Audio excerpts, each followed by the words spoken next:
Unfiltered. I'm not sold. I'm sorry. Unapologetic. I'm not trying to talk about him. Unlike anyone else. But knowing y'all will probably make me. This is the Stephen A. Smith Show.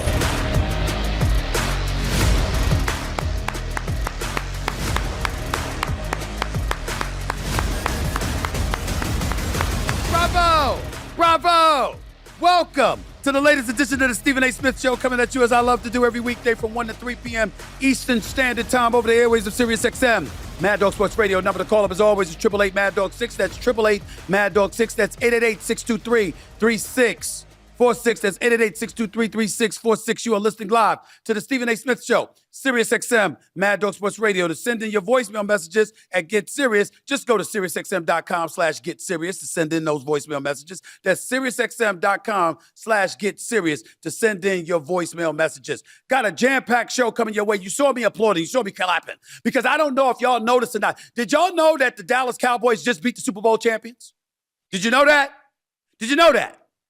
Because let me tell you something right now, ladies and gentlemen. Watching television this morning, listening to people talk about the Cowboys, that's who they did. It wasn't the Philadelphia. The Las Vegas Raiders won the Super Bowl championship. I thought it was the Philadelphia Eagles. My bad. I thought Jalen Hurts was the Super Bowl MVP, not Geno Smith. I thought that you know what? That Saquon Barkley was doing his thing for the Philadelphia Eagles en route to winning the Super Bowl championship, not Ashton Genty, who was at Boise State. That's what I thought. I mean, if you listen to people last night, if you listen to people this morning talking about the Dallas Cowboys, that's who they beat. We want to sit up here and rave until the cows come home about how great the Dallas Cowboys were. Look, y'all.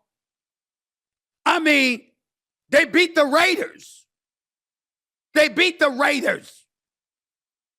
mean, the Raiders are so bad, I hate mentioning Tom Brady's name because it's an automatic association with something below mediocrity for the greatest player ever, the 7-time Super Bowl champion. I mean, it's you got to stop the presses. You can't make this stuff up. I mean, you would have thought. Listen, Mike Greenberg for ESPN's Get Up. Being a host is not easy. Many people can do it well. But there are few that are so exceptional, they're an institution. I always felt that way about Mike Greenberg for ESPN's Get Up. But never have I felt that way more than I felt this morning. I mean, when you listen to him talk about the Dallas Cowboys, you would have thought that they beat the Philadelphia Eagles last night. That they trounced them, 33-16, that they ran roughshod over them, that Quinnen Williams, the new acquisition from the New York Jets, who had about 1 sack all year long, had a sack and a half last night with 5 quarterback hits. You would have thought that the Dallas Cowboys beat up on the Philadelphia Eagles, that you know what, they rolled up in the Lincoln Financial Field and just trounced the reigning defending Super Bowl champions. That's how Greeny sold it. It was unbelievable. You forgot. I mean, I literally had to look at the schedule and go back. I watched the damn game, y'all. Okay? And I literally had to do a double take and go back to the television screen and make sure that I looked again to ensure that it was the Raiders that I was watching getting trounced by the Dallas Cowboys. Because you would have thought that it was the Baltimore Colts, that it was the Philadelphia Eagles, that it was the Los Angeles Rams or the Seattle Seahawks or the New England Patriots or somebody, not the Las Vegas Raiders. I mean, that's how they were talking about the Dallas Cowboys this morning. It was beautiful. And I can see Dallas Cowboy fans everywhere right now. I can see them everywhere. No, we won Super Bowl this year, bro. You see them, we coming. You can see it. This is what they do. Doesn't bother me at all because I'd rather you fall off a cliff than a curb.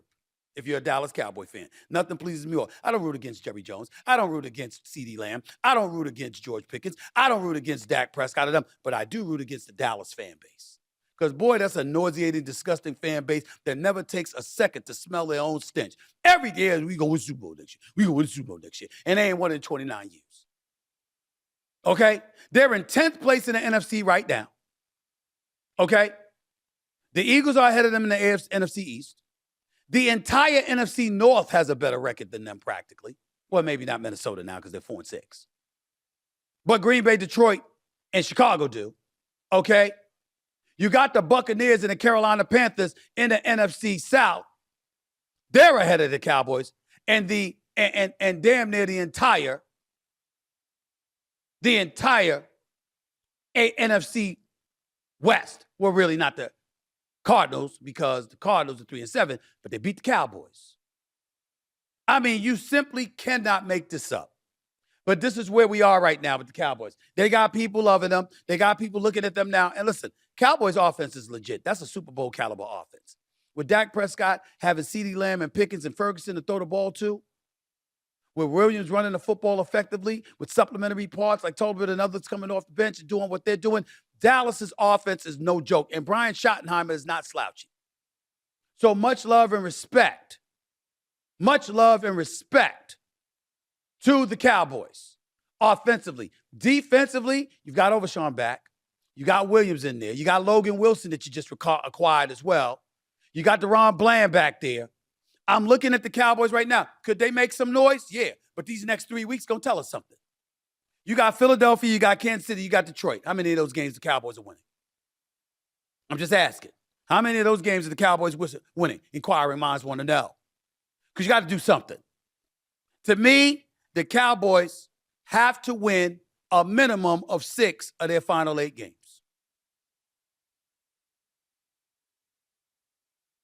Or 6 of their final 7. Period.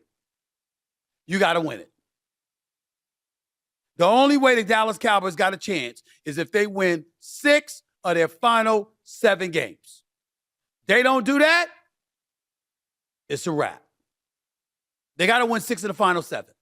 They got to win 2 of these 3 against Philadelphia, Kansas City, and Detroit. This is their season. Plain and simple. Ain't no way around it. Do you believe in them? Do you believe in them? I want to know. 888 Mad Dog 6 is the number to call up. It's 888-623-3646. You're listening live to the Stephen A. Smith Show, Sirius XM, Mad Dog Sports Radio. Do you believe in them? Now, Dak Prescott, he's in the MVP conversation, even though he ain't going to win it. We'll see what happens with that. Philadelphia, their offense has been suspect, but they have won 24 of their last 27 games. All they do is win. That's what they do. I saw A.J. Brown catch 7 receptions for 49 yards. That ain't nothing. I saw Devontae Smith catch 1 reception for 5 yards. I saw Saquon Barkley average 3.2 yards per carry. And the Eagles still won the damn game. Because you got a defense that has stepped up, that's handling their business, courtesy of Howie Roseman, who went out and got this Cat Phillips from Miami, along with a couple of other pieces that are making their presence known. You still got Jalen Carter being a stud.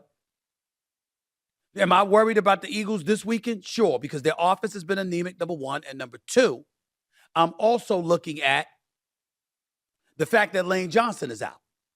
And if Lane Johnson is out, where's your protection? If you are Jalen Hurts. Dak Prescott had a lot to say, particularly about the team playing with confidence and why he thinks they can make a run. Let's hear what he has to say. We just came out with a different intensity. Obviously, we made some changes and got some additions over the bye week and through the trades, and that just brings a different level of confidence to every man on this team, and I think it just showed tonight. The confidence that these men have, the way that we played tonight, just the brotherhood. I said we've been tested, right? And our brother has been tested, and it's time for us to make something and answer that challenge and show the world what we're about and show the world our true brotherhood, and that's going to be honoring Marshawn with our effort and the way that we play each and every snap, and why not? I have no idea why CeeDee Lamb and George Pickens was benched for the opening drive of the game last night. We'll find that out sooner than later. But also, let's keep this in mind. See, this is the kind of stuff. This is the hyperbole. And give it to them because they know how to make headlines. Got to give them credit where credit is due. So here we are. We look at the Cowboys, right? Ladies and gentlemen, they were playing the Raiders. I mean, the Raiders are just straight trash. I'm sorry. And I know they played some tough games, some close games this year, but they just find ways to lose. And I'm looking at Geno Smith. Ladies and gentlemen, do y'all know that Geno Smith was the leading rusher for the Las Vegas Raiders last night? With 14 yards. I'm going to say it again. The leading rusher for the Las Vegas Raiders last night was quarterback Geno Smith, who rushed for 14 yards. That means Ashton Jeanty and Raheem Mostert combined for 13 yards on 8 carries. That was your offense. Geno Smith naturally threw his 13th interception of the season, tied with Tua Tagovailoa for the most in the National Football League. Did you know that Geno Smith has more picks than touchdown passes this year? 12 touchdown passes, 13 interceptions. There is nothing complimentary to say about the Las Vegas Raiders right now. Nothing. Speaking about CeeDee Lamb and George Pickens, Coach Brian Schottenheimer spoke on why they were suspended. Let's hear what he had to say. It's tough, made a coach's decision. There were some things that were missed, and so I had a conversation with those guys, and that was easy. But, I mean, you look at the energy those guys play with, Clarence, they jump-started the offense when they got back in there. They didn't hang their heads. They didn't do any of that stuff, and that's why I love those guys, man. That was Brian Schottenheimer speaking on it, which basically said nothing. See, I think that it was Pickens, if I remember correctly, or actually CeeDee Lamb refusing to answer the question as to why they were benched. Let's see what he had to say. Man, just stepping up and playing how we play, man. Do what we do. We out there for a reason, and it was fun. What was the reason for not playing? I'm not going in depth on that. Honestly, I'm not. I'm sorry, I'm not. Okay. Listen, they could keep it to themselves. Lesson though. When you don't want to answer a question, then you're subject to my interpretation. And if I'm a reporter, that's exactly what I would do. If I'm a reporter covering the Cowboys, it's a football game. It's not your personal life. I have a right to know why you didn't start the opening drive. And you want to keep it to yourself, that's fine. When I dig up and find out, don't say nothing. Because it could be this month, it could be next month, it could be whenever. I'm going to find out. That's how I roll. That's how I look at it. 888 Mad Dog 6 is the number to call. It's 888-623-3646. You're listening live to the Stephen A. Smith Show, Sirius XM, Mad Dog Sports Radio. That was CeeDee Lamb that said that, not George Pickens. By the way, just a nugget of intel. Since the playoffs expanded to 14 teams in 2020, only 7 of 70 teams, that's 10%, that had 4 or fewer wins through 10 games went on to reach the playoffs. Most recently, the Tampa Bay Buccaneers last year, who started 4-6 and ended the season as NFC South champions with a 10-7 record. Eagles have a far more daunting task because when you see them in 10th place, well, let's look at who they've lost to. They've already lost to the Eagles this year, okay? They tied with Green Bay. They lost to Chicago. They lost to, talk about the Dallas Cowboys. They lost to the Carolina Panthers. They lost to the Arizona Cardinals. So you got 4 teams or so that are ahead of the Philadelphia Eagles. I'm sorry, ahead of the Dallas Cowboys. I apologize. You have 4 teams within the NFC playoff picture that are ahead of the Dallas Cowboys who've all beaten the Dallas Cowboys already this year or tied with them in the case of Green Bay. That is what we're looking at. That is what we can't ignore. And so I say to you, things are going to get very interesting. Things are going to get very, very interesting right now. Top 7 teams. If the playoffs were to begin today, the Eagles, the Rams, the Bears, the Buccaneers, the Seahawks, the Packers, and the 49ers. The Lions at 6-4 would be on the outside looking in. Then the Panthers, then the Cowboys. Wow. Vikings as the 11th team is still in the mix. I'm not sold. I don't think they're going to get it. I personally think that Justin Jefferson should consider asking for a trade. You can't have an all-world receiver, one of the best on the planet Earth, and you don't ensure that he has a quarterback to throw him the damn football. You don't do that. I think a huge mistake was made by Minnesota letting Sam Darnold walk out the door. You pay that man. He got you to a 14-2 record. You pay that man. I think it was a huge mistake. But that's just me. In terms of the AFC, got to look at that, and I got to say to myself, what's going on with that? Because, hey, Kansas City lost. Denver's your team. Right now, if the players would begin today, the Broncos would be the number 1 seed. The Patriots would be a 2 seed. The Colts would be a 3 seed. The Steelers at 6 and 4 would be a 4th seed. I certainly don't think that's going to last. Okay? So I'm looking at all of that. And that's what I'm saying to you. I don't know. I don't know how that works. We shall wait and see. Right now, I think that the Ravens, who are 10th, will move up. I think they will catch the Pittsburgh Steelers. They're 5 and 5. They're only a game back. The Texans, their defense is real. They are no joke. But they're a question mark offensively, of course. The Chiefs are there. They're a question mark right now. The Jaguars are just up and down. You never know when they're going to show up, Trevor Lawrence specifically. And the Chargers have been ravaged by injuries and stuff like that. So you got to wonder about them. And then every time you count out Buffalo, Josh Allen goes out and plays like a superstar and reminds you who the hell he is. So all of those things are interesting. It remains to be seen what will happen. 888-MAD6 is 888-623-3646. We'll get into Shedeur Sanders again because people were clapping back at me for some comments that I made about him and the Cleveland Browns. Of course, there's the story about Draymond Green because the NBA issued a warning but no fine to Golden State Warriors forward Draymond Green for his interaction with a vocal fan in New Orleans on Sunday night. This is what a source told ESPN's insider Shams Charania.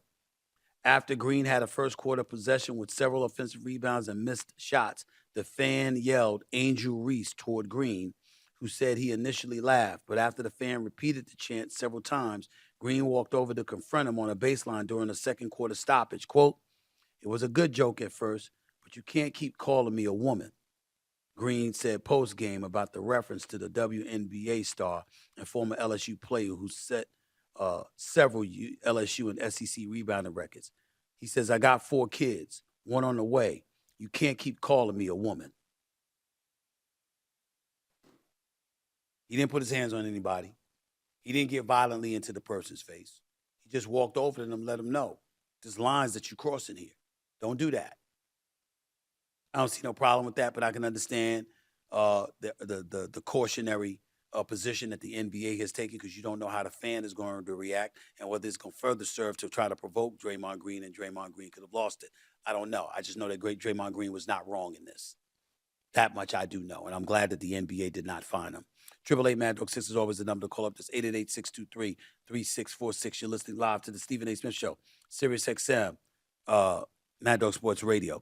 One other thing that I wanted to get to again, because I don't know if I addressed it at the top of the show. I don't even remember.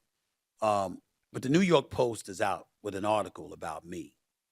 And apparently it's like breaking news or something like that. Stephen A. Smith is not on NBA Countdown. I'm kind of disappointed because that means, somebody's not watching me, and I'm used to everybody watching me. I negotiated a new deal with ESPN, a new 5-year deal. That deal was negotiated between June of 2024 and March into April of 2025. I didn't want to be on the show. I negotiated coming off of it. Now, I love doing NBA Countdown. But once the Countdown show is over, I got other things to do than to be in studio watching the doubleheader and coming on at halftimes. I got other stuff that I want to do to prepare for First Take the next day, the next morning, and to do an abundance of other things that I aspire to do. Of course, I'm still there to contribute. You see me, ladies and gentlemen, I'm on Monday Night Countdown for the NFL. I've been on there twice. I'll be on there a third time when the Eagles visit the Los Angeles Chargers in December. And hopefully there'll be more games. I wish I was doing every Monday Night Countdown when they were on the road, when they're on the road, because I love going to road games during football season. Doesn't bother me at all. But that's not my call. As it pertains to the NBA, I've been doing the NBA for 30 years. inside the NBA crew, which is clearly the A team, with Barkley, Kenny Smith, Shaq, Ernie Johnson, they don't need me. But if they ever wanted me in Atlanta, I'd be there. Kendrick Perkins is my brother. Malika Andrews is fabulous. Mike Malone is great, too. Worked with him during the Western Conference Finals. And my man Brian Windhorst is just exceptional. But if they need me in L.A. for NBA Countdown, I'll be there. Matter of fact, I have days in my contract to be there.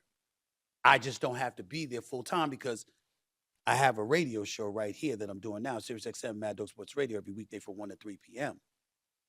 Every weekday. That didn't exist last year. I have a political show on Sirius XM POTUS Radio, channel 124, every Wednesday night. That didn't exist. I have a production company with scripted and unscripted content and game shows and things of that nature that I'm in the process of producing. That wasn't in place last year. I have other things to do.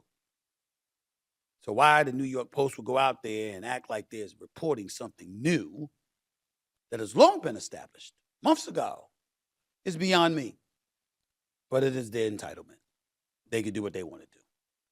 Just let y'all know what the truth is when it comes to me, what's going on. I'm always there for ESPN. I've been there since 2003 with the exception of my 2-year hiatus. They've been there for me. I'm going to always be there for them. They want me on NBA Countdown, I'll be on NBA Countdown. They want me on Monday Night Football Countdown, I'll be on Monday Night Football Countdown. Just as long as I get to do my thing, whatever they want from me, they got from me. And whatever they don't want from me, fine. Because my plate is full. Just in case y'all didn't know. 888 Mad Dog 6 is the number to call up. It's 888-623-3646. Your calls and more in a minute. You're listening live to the Stephen A. Smith Show, Sirius XM, Mad Dog Sports Radio, Channel 82.